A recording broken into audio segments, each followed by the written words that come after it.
오늘의 말씀은 야고보서 3장 13절부터 18절까지 말씀입니다.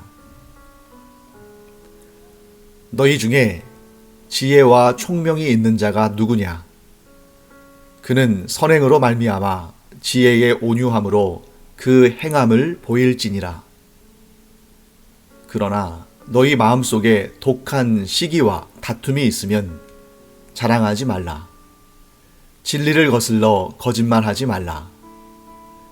이러한 지혜는 위로부터 내려온 것이 아니요 땅 위의 것이요 정욕의 것이요 귀신의 것이니 시기와 다툼이 있는 곳에는 혼란과 모든 악한 일이 있음이라. 오직 위로부터 난 지혜는 첫째 성결하고 다음에 화평하고 관용하고 양순하며 긍휼과 선한 열매가 가득하고 편견과 거짓이 없나니 화평하게 하는 자들은 화평으로 심어 의의 열매를 거두느니라. 네, 오늘 본문의 말씀은 이렇게 시작합니다. 우리 13절 말씀 볼까요? 너희 중에 지혜와 총명이 있는 자가 누구냐? 그는 선행으로 말미암아 지혜의 온유함으로 그 행함을 보일지니라 라고 말씀하고 있습니다.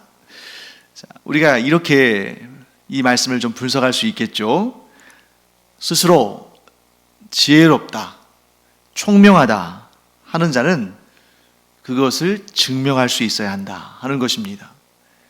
자기가 말로 나는 지혜가 있다, 나는 총명하다 하는 자는 그것을 증명을 해 보여야 한다는 것이죠.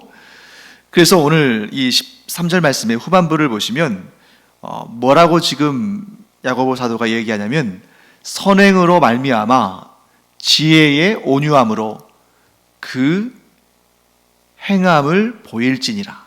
자, 이 13절의 앞부분은 어떻게 되어 있습니까? 너희 중에 지혜와 총명이 있는 자가 누구냐? 이렇게 물은 다음에 그 뒤에 이렇게 답하죠. 그는 곧 지혜와 총명이 있다면 그는 선행으로 말미암아 지혜의 온유함으로 그 행함을 보일지니라. 이렇게 스스로 묻고 답합니다. 자, 선행으로 말미암아 지혜의 온유함으로 그 행함을 보일지니라. 자, 이 말씀이 조금 어렵게 느껴질 수 있기 때문에 제가 쉬운 성경의 번역을 좀 참고해 봤습니다. 쉬운 성경은 이 부분 곧 선행으로 말미암아 지혜의 온유함으로 그 행함을 보일지니라. 이 부분을 쉬운 성경은 어떻게 번역했냐면 이렇게 번역했습니다. 올바른 삶을 통해 겸손함으로 자신의 지혜를 보여야 할 것이다. 자, 선행으로 말미암아 이 부분을 어떻게 번역했냐면 올바른 삶을 통해서, 또 지혜의 온유함은 어떻게 표현되냐면 겸손함으로 그 행함을 보일지니라. 지혜를 보여야 한다. 훨씬 더 이야기가 편하죠. 올바른, 그러니까 자기가 지혜롭고 총명하다 하는 자는 자신의 올바른 삶을 통해서 또 그리고 겸손함을 통해서 자신의 지혜를 보여야 한다. 곧 지혜와 총명, 지혜와 총명을 증명하는 것은 두 가지가 있습니다. 첫째, 올바른 삶을 살고 있는 것. 둘째, 겸손함. 자, 이 두 가지, 올바른 삶 그리고 겸손함, 이 두 가지는 말이 아닙니다. 곧 우리가 지혜롭다면, 우리가 총명하다면 나 지혜롭다, 나에게 총명이 있다, 이렇게 100번 1000번 말로 해봤자 그것은 지혜와 총명에 대한 증거가 될 수 없다, 증명이 될 수 없다. 그러면 우리가 지혜로운지 우리가 총명한지 무엇으로 증명할 수 있는가? 두 가지. 하나는 올바른 삶을 사는 그러한 행동, 또 다른 하나는 겸손한 태도. 곧 우리의 지혜와 총명은 말로 증거되는 것이 아니라 우리의 삶의 행동과 태도로 증명이 된다 하는 것을 야고보 사도는 말하고 있는 것입니다. 사랑하는 성도 여러분, 우리 안에 진정한 지혜가 있고 총명이 있다면 그것은 아주 자연스럽게, 인위적일 필요도 없이 아주 자연스럽게 올바른 삶이라는 행동으로 나오게 돼 있고, 또한 겸손이라는 태도로 드러나게 돼 있습니다. 말로 설명할 필요도 없어요. 그러니까 우리가 사람들한테 나 지혜로워, 나 이런 지혜를 가지고 있어, 나 총명함이 있어, 이렇게 말로 누누이 설명할 필요 없이, 이런 설명을 자랑이라고 하죠. 그것도 건강한 자랑이 아니라 자기의 이기적인 자랑이겠죠. 과시적인 자랑일 것이고요. 이렇게 말로 하는 것이 아니라 진정 우리 안에 있는 지혜와 총명은 올바른 행위와 겸손한 태도로 자연스럽게 드러나게 되어 있다 하는 것을 우리가 꼭 알아야 됩니다. 그래서 똑똑한 척, 잘난 척, 지혜로운 척, 총명한 척 한다는 것은 뭐냐면 말로 그렇게 얘기하는 거죠. 자, 지혜로운 척 하는 게 지혜로운 행동을 보여주면 그게 지혜로운 척이겠습니까? 지혜로운 척 하는 것은 자기가 지혜로운 것처럼 말하는 거죠. 잘난 척 하는 것은 또 무엇입니까? 자기가 잘났으면 다 알아보죠. 그런데 그렇지 않으니까 자기가 자기 잘났다고 말하는 겁니다. 그러면 사람들의 비웃음을 받겠죠. 곧 지혜와 총명은 내 입으로 내가 지혜롭다, 내가 총명하다 말함을 통해서 증명되는 것이 아니라, 진정한 지혜와 총명은 나의 올바른 삶의 행동들과 겸손한, 참된 겸손의 태도를 통해서 말하지 않아도 자연스럽게 드러난다 하는 것을 우리가 알 수 있습니다. 그러므로 우리가 나 잘났다, 나 지혜롭다, 나 총명하다라는 말을 입에 대는 순간, 그런 말을 하는 순간 그는 지혜롭지도 못하고 총명하지도 않은 것입니다. 그저 우리는 묵묵하게 하나님께서 우리에게 알려주신 대로 하나님의 그 명령에 순종함으로 올바른 삶을 살고 겸손한 태도로 상대방을 대할 때 우리가 하나님이 주신 지혜와 총명을 가지고 있다는 사실을 알게 될 것입니다. 네, 14절 말씀 읽어보겠습니다. 그러나 너희 마음속에 독한 시기와 다툼이 있으면 자랑하지 말라. 진리를 거슬러 거짓말하지 말라. 네, 자신이 지혜롭다고 생각하는 사람은 반드시 한 단계를 거쳐야 됩니다. 그것이 뭐냐면 자기 자신의 내면을 솔직히 들여다보고 또 정확하게 진단, 곧 판단하는 것입니다. 뭘 판단해야 되냐면, 뭘 지켜봐야 되냐면 내 마음속에 이기적인 마음이 있지 않은가, 내 마음속에 독한 시기와 다툼이 있어서 다른 사람보다 나를 더 높이고 싶은, 그리고 상대적으로 상대방은 좀 낮추고 싶은 그런 마음은 혹시 있지는 않은지 그것을 점검해 봐야 되는 거죠. 그래서 만일 그런 마음이 있다고 보여지면, 곧 나 자신을 높이고 상대방은 끌어내리려는 마음이 있다면 반드시 자랑하지 말라고 야고보 사도는 권면합니다. 자, 왜 그러냐면 나의 이기적인 생각으로 나를 높이고 상대방을 낮추기를 원하는 그런 마음으로 그러한 좀 부정적인 의미에서의 자랑을 하기 시작하면 어떤 일이 발생하냐면 반드시 진리를 거슬러 거짓말을 하게 되어 있습니다. 즉 사실관계를 왜곡시켜서 그렇지 않은데 그런 것처럼 과장하거나 위선적으로 거짓말을 하게 된다는 거죠. 왜 그렇습니까?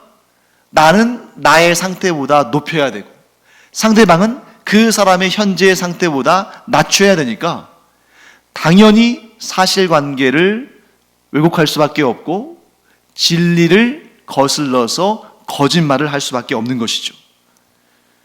결국 자기 자신을 사랑하는 그 마음은 반드시 진리를 거슬러 거짓말하는 마음으로 변질될 수밖에 없다. 자, 그렇게 되면 어떤 문제가 생깁니까? 거짓말을 했으니까, 진리를 거슬렀으니까, 사실을 왜곡했으니까 다른 사람들에게는 책 잡히게 되고, 그보다 더 무서운 것은 하나님의 책망을 받게 된다 하는 것입니다. 또한 우리가 이 14절 말씀을 통해서 알 수 있는 사실이 하나 있습니다.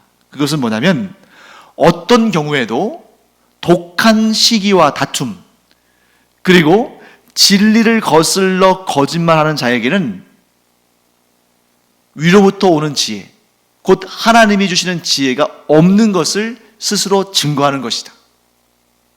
자기가 하나님이 주신 지혜가 있다고 말하면서 그의 삶을 들여다보면 너무너무 주변 사람들을 시기하고 질투해요.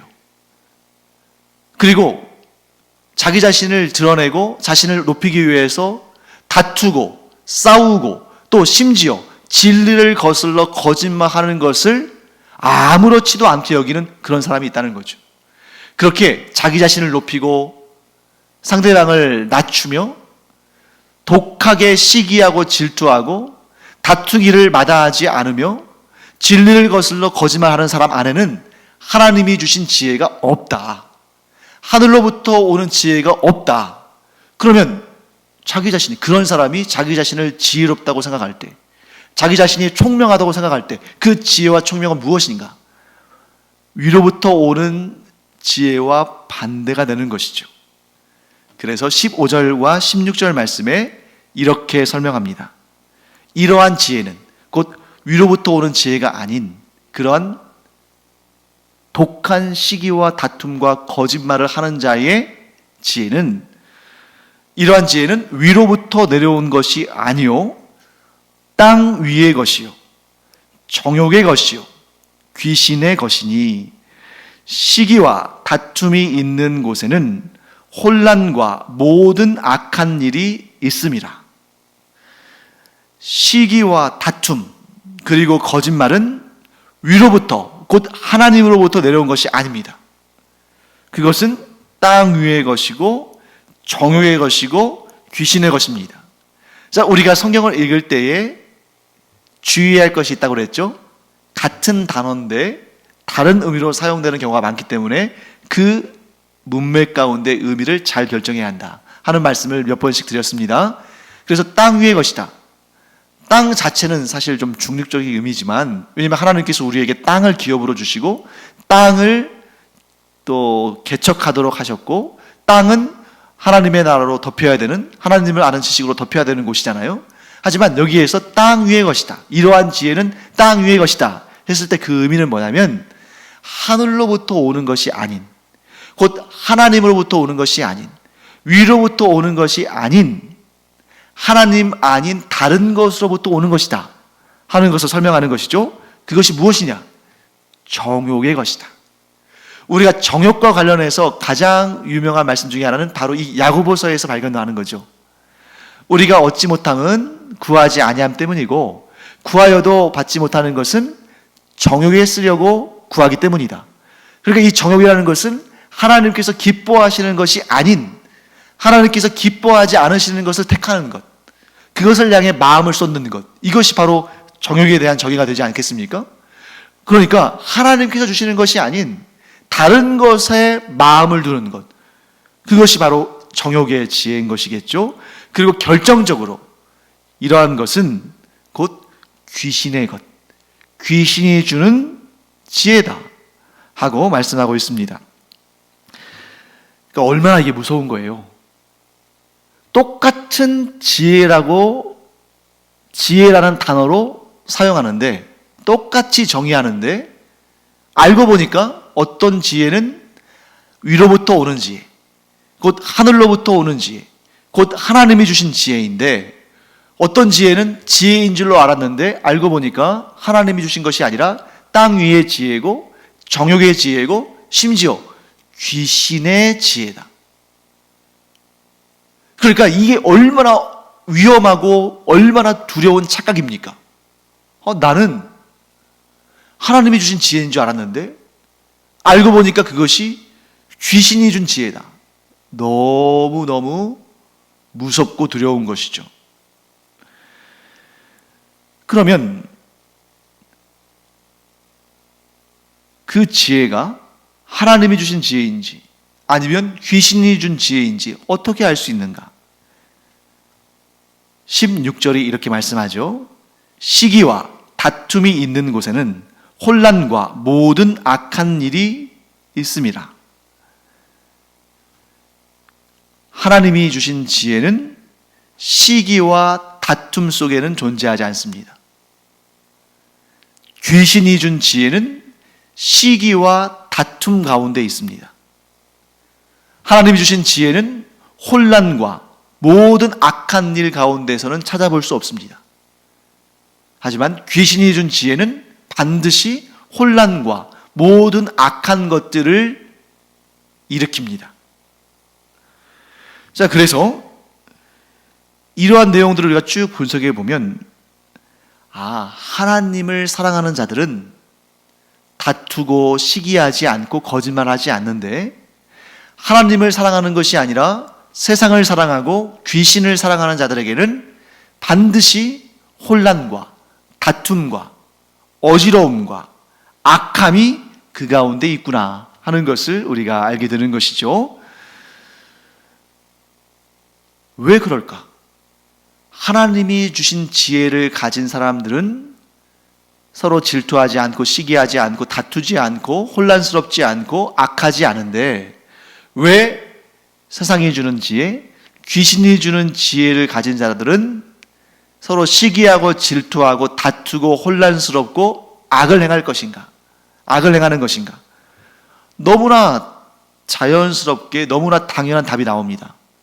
왜냐하면 하나님의 지혜를 받은 자들은 서로 질투하지 않고 시기하지 않고 미워하지 않고 서로 차지하려고 하지 않고 하나님의 품성대로 온유하고 섬기고 사랑하고 아껴주고 내어주기 때문에 다툼과 혼란과 악이 일어날 일이 없습니다. 하지만 세상이 주는 지혜, 귀신이 주는 지혜를 가진 사람들은 서로 시기하고 질투하고 또 서로 미워하고 서로 차지하려고 하고 서로 다투고 서로 내 것이라고 주장하니까 결국 모든 악한 것들로 가득 찰 뿐인 거죠. 사랑하는 성도 여러분, 오늘날 우리가 살아가는 이 세상이 혼란스럽고 또 전쟁과 폭력과 악한 것들로 가득 찬 이유가 무엇입니까? 위로부터 내려오는 지혜, 곧 하나님이 주시는 지혜로 살지 않고 땅의 지혜, 정욕의 지혜, 귀신의 지혜로 살아가기 때문에 그런 사람들이 많은 거죠. 그런 이 세상이 이렇게 악하고 소란스럽고 폭력과 전쟁과 여러 가지 문제들로 가득 차 있는 것이죠. 자, 생각해 보시기 바랍니다.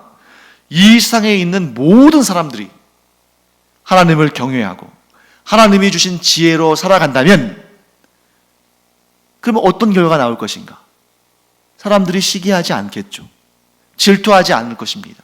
거짓말하지 않을 것이고 서로 다투지 않고 오히려 서로 겸손하고 서로를 위하고 서로를 사랑하고 서로에게 진실을 말하고 그러면 이 세상에 있는 모든 사람들이 이와 같이 하나님이 주신 지혜를 가지고 살아간다면 이 땅에 전쟁과 테러와 가난과 공포와 문제와 악이 사라지지 않겠습니까? 이것이 바로 천국과 지옥의 차이입니다. 여러분, 이 세상은 지금도 천국과 지옥의 각축전이 되고 있다. 자, 분명한 사실은 아직은 완전한 천국, 완전한 지옥이 도래하진 않았습니다. 그런데 지금은 과도기이기 때문에 어떤 상황 가운데 있냐면 이 세상 어디에서든지 천국을 경험할 수 있고 동시에 이 세상 어디에서든지 지옥을 경험할 수도 있습니다. 우리 주님 예수 그리스도께서 재림하셔서 이 모든 것을 완성하시고 모든 것을 종결시키시기 전까지는 완전한 천국도 없고 완전한 지옥도 없지만 그러나 동시에 이 세상에 어디에서든 천국을 경험할 수도 있고 지옥을 경험할 수도 있습니다. 지금이 바로 그런 때입니다. 그러니까 지금 우리가 이 세상을 살면서 우리는 얼마든지 선택할 수 있다는 거예요. 내가 천국을 경험하며 살 것인가? 내가 지옥을 경험하며 살 것인가? 우리는 지금 얼마든지 선택할 수 있는 그런 때를 살고 있습니다. 그런 세상을 살고 있는 것이죠. 그래서 나는 위로부터 오는 지혜, 하나님의 지혜로 이 세상을 살겠노라 하고 결단하면 천국을 경험하며 사는 것이고, 땅에 속한 지혜, 정욕에 속한 지혜, 귀신에 속한 지혜를 가지고 살고자 결정하면 지옥을 경험하며 살아가는 것입니다. 지금 우리는 그런 선택의 세상을 살고 있는 것입니다. 그런데 언젠가 더 이상은 우리가 선택할 수 없는 날이 옵니다. 바로 예수님께서 재림하셔서 모든 것을 확정하시는 그 마지막 날이죠. 그때가 되면 사람은 천국과 지옥을 오가며 살 수 없습니다. 지금은 오가며 살고 있잖아요. 우리 스스로 증인 아닙니까? 내가 언제는 어느 때는 천국의 기쁨을 누리고 살고, 그런데 또 언제는 지옥의 고통을 누리며 사는 것이 우리 아닙니까? 우리가 영원한 천국에 올라간 것도 아니고 영원한 지옥에 떨어진 것도 아니지만 우리가 지금 이 세상을 살면서는 어떤 때는 천국의 기쁨을 경험하고 어떨 때는 지옥의 고통을 경험하는 것이 오늘날 우리의 삶이라는 것이죠. 그리고 그렇게 살게 되는 데는 우리의 선택도 영향을 미치는 것입니다. 물론 다른 사람이 우리를 괴롭게 해서 지옥의 고통을 경험할 수도 있지만 많은 경우는 우리의 선택이 우리의 삶을 천국과 지옥 사이에 왔다 갔다 하게 한다는 거죠. 물론 완전한 천국, 완전한 지옥은 아니지만, 그런데 언젠가는 우리가 선택하는 것이 아니라 확정되는 날이 있다. 예수님이 재림하셔서 모든 것을 완성하실 그날이다. 그때 하늘로부터 오는, 즉 위로부터 오는 하나님이 주신 지혜를 가진 자들은 영원한 천국에 들어갈 것이고, 땅 위의 지혜, 정욕의 지혜, 귀신의 지혜를 택한 자들은 영원한 지옥에 던져지게 될 것입니다. 그러므로 오늘날 우리는 열심을 다해서 어떻게 살아야 되는 겁니까? 위로부터 오는 지혜를 붙들어야 한다는 거죠. 지금 우리 주변에 너무나 많은 땅 위의 지혜, 정욕의 지혜, 귀신의 지혜가 우리를 많이 미혹하고 유혹하지만 그런 유혹들을 다 물리치고 위로부터 오는 지혜, 곧 하나님의 지혜를 우리는 택하고 그것을 버리지 않고 그것을 떠나지 않으므로 우리의 삶의 모든 순간순간마다 천국에 속한 자가 되는 그런 삶을 살아야 하는 것입니다. 또한 우리 주변에 있는 사람들로 지옥에 속한 삶을 사는 것이 아니라 천국에 속한 삶을 살도록 그들에게 또 전도하고 그들을 선한 길로 인도해야 되는 것입니다. 그러면 위로부터 난 지혜, 곧 하나님이 주시는 지혜는 어떤 특성을 가지고 있는가? 야고보 사도는 17절과 18절에서 이렇게 설명하고 있습니다. 제가 읽겠습니다. 오직 위로부터 난 지혜는 첫째 성결하고, 다음에 화평하고, 관용하고, 양순하며, 긍휼과 선한 열매가 가득하고, 편견과 거짓이 없나니, 화평하게 하는 자들은 화평으로 심어 의의 열매를 거두느니라. 17절과 18절에 이렇게 말씀하십니다. 자, 각각을 한번 볼까요? 성결은 무엇입니까? 성결은 거룩하고 깨끗한 것이죠. 그 다음에 화평은 무엇입니까? 화평, 반대로 해도 말이 되죠? 평화, 안정감, 하나님이 주시는 평화를 누리는 것, 이런 것이겠죠. 그 다음에 관용은 뭘 설명하는 것이냐면 친절을 설명하는 것입니다. 너그럽고 친절한 것. 그 다음에 양순, 이 양순이라는 말이 조금 어렵겠죠. 그런데 일단은 양순이라는 말을 딱 들으면 좀 양처럼 순한 것 같은 그런 느낌이 들죠. 네, 양순은 어떤 의미냐면 다른 이의 말을 기꺼이 들어주는, 다른 이의 말을 경청하는 태도를 가지고 고집스럽지 않고 독선적이지 않은 그런 부드러운 태도를 의미합니다. 자, 그 다음이 긍휼과 선한 열매로 가득한 것, 그리고 편견과 거짓이 없는 것. 편견과 거짓이 없다는 것은 뭡니까? 위선적이지 않은 진실함을 가지고 있다 하는 것이죠. 자, 지혜로운 자들, 특별히 하늘로부터 오는, 위로부터 오는 하나님께서 주시는 그 지혜를 가진 자들은 지금 설명한 이런 것들이 그 내면에 가득 차 있다는 것입니다. 그런데 여기에서 야고보 사도가 한 가지 더 권면하는 것이 있습니다. 자, 위로부터 온 지혜, 곧 하나님이 주신 지혜를 가진 자들 안에는, 그들의 내면에는 성결, 화평, 관용, 양순, 긍휼과 선한 열매, 편견과 거짓이 없음, 이런 것들로 가득 차 있는데 그 상태로만 그쳐서는 안 된다는 거예요. 이런 좋은 것들이 위로부터 오는 지혜, 곧 하나님이 주신 지혜를 가진 자들 안에는 그 내면에 이런 좋은 것들이 가득 차 있는데 그 상태로 머물러 있어서는 안 된다는 것입니다. 그리고 뭐라고 권면하냐면 18절 말씀에 야고보 사도의 결론이 나오죠. 화평하게 하는 자들은 화평으로 심어 의의 열매를 거두느니라. 화평하게 하는 자들은 화평으로 심어 의의 열매를 거둔다. 이 말씀이 주시는 의미는 뭐냐면 하나님이 주시는 지혜를 가진 자들은 자기의 내면에 있는 하나님이 주신 선한 것들로 가득 차서 자기의 내면에서 천국을 경험하며 살지만 그것으로 멈추지 말고 자기 내면에 있는 그 하나님이 주신 천국의 씨앗들, 지혜의 씨앗들을 이 세상에 뿌림으로 말미암아 의의 열매, 곧 천국의 열매를 거둬야 한다 하고 말하는 것입니다. 자, 그렇기 때문에 우리는 하나님께서 우리에게 주신 그 지혜로 말미암아 성결과 화평과 관용과 양순과 긍휼과 선한 열매, 또 편견과 거짓이 없음과 같은 그런 것들을 우리 안에서 누림으로 우리 내면이 천국을 경험하며 살 뿐만 아니라 이러한 아름다운 것들, 이런 선한 것들, 하나님이 주신 이 지혜의 아름다운 것들을 세상에 나아가서 세상이라는 땅에 그것을 뿌리고 심음으로 말미암아 우리 안에, 우리 내면에서 우리가 경험하는 이 천국의 기쁨을 세상 사람들도 경험하도록, 곧 우리 안에 있는 하나님의 나라를 세상 사람들도 경험하도록 확장해 나가야 한다는 것입니다. 자, 우리가 이 일을 열심히 해야 한다는 거죠. 우리 안에 있는 선한 것들을 세상에 뿌리고 심어라. 그래서 천국이 확장되도록 하여라. 우리가 이 일을 열심히 해야 되는 이유가 있습니다.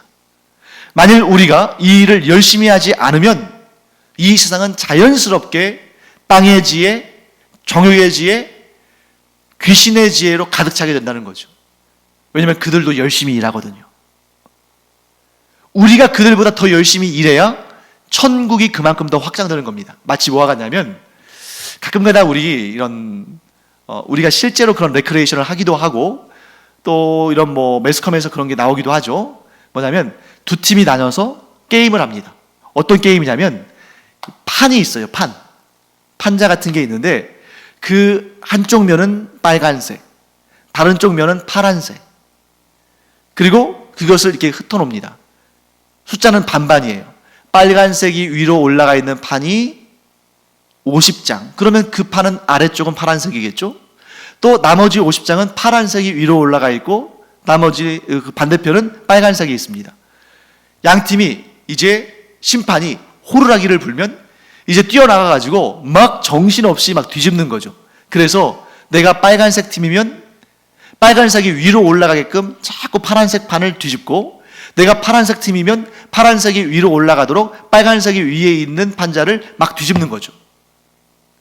승부는 어떻게 갈립니까? 보다 많은 색깔이 있는 팀이 이기는 거죠. 뭐 어떻게 하면 이기겠어요? 더 빨리, 더 부지런히, 더 열심히 뒤집는 수밖에 없죠. 이 세상에서 천국과 지옥이 확장되는 것도 마찬가지입니다. 위로부터 오는 지혜를 받은 하나님의 사람들이 선한 일을 열심히 행하고 복음을 열심히 전하면 전할수록 이 땅에 하나님의 나라가 확장됩니다. 그런데 이 하나님의 사람들의 속도보다 세상 사람들이, 이 세상에 속한 귀신의 지혜를 받은 자들이 더 악한 짓을 열심히 하면 귀신의 지혜의 세력이, 지옥의 권세가 이 세상을 더 많이 차지하는 것이죠. 하나님의 사람들이 열심히 씨를 뿌리고 복음을 전하면 그만큼 이 땅에 하나님의 나라가 더 넓게 확장되는 것이고, 그러나 하나님의 사람들이 하늘로부터 오는 하나님의 지혜를 내면에만 품고 있고 우리의 삶을 통해 드러내지 않고 선을 행하지 않고 복음을 증거하지 않으면 하나님의 나라가 확장되는 속도보다 악한 사탄의 나라가 확장되는 속도가 더 빨라지겠죠. 그러면 천국의 기쁨을 경험하는 사람들보다 지옥의 고통을 경험하는 사람들이 더 많아지겠죠. 그러므로 우리는 우리가 살아가는 이 평생토록 하나님의 일꾼이 되어서 하나님의 지혜를 얻은 자들로서 천국의 씨앗들을, 복음의 씨앗을 이 땅에 더욱 열심히 뿌리며 살아가야 한다. 이것이 곧 지혜로운 하나님의 사람들의 마음 자세이며 태도다. 그래서 우리가 꼭 기억하기 바랍니다. 그래서 오늘도 우리는 하나님께서 내게 주신 그 지혜의 아름다운 것들을 뿌리며 산다, 이 땅에 심고 산다 하는 마음으로 우리가 지혜로운 삶을 살기를 간절히 축원합니다. 기도하겠습니다. 하나님, 주님의 은혜를 감사드립니다. 저희는 하나님이 주시는 지혜를 품은 자들입니다.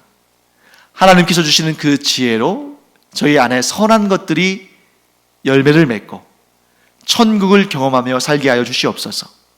그러나 나만 누리는 것이 아니라 우리의 삶을 통해서 이 세상에 선한 씨앗들, 천국의 씨앗들, 복음의 씨앗들을 열심히 뿌리게 하여 주시옵시고, 그로 인해 이 땅에 하나님의 나라가 더욱더 확장되는 놀라운 역사를 보게 하여 주시옵소서.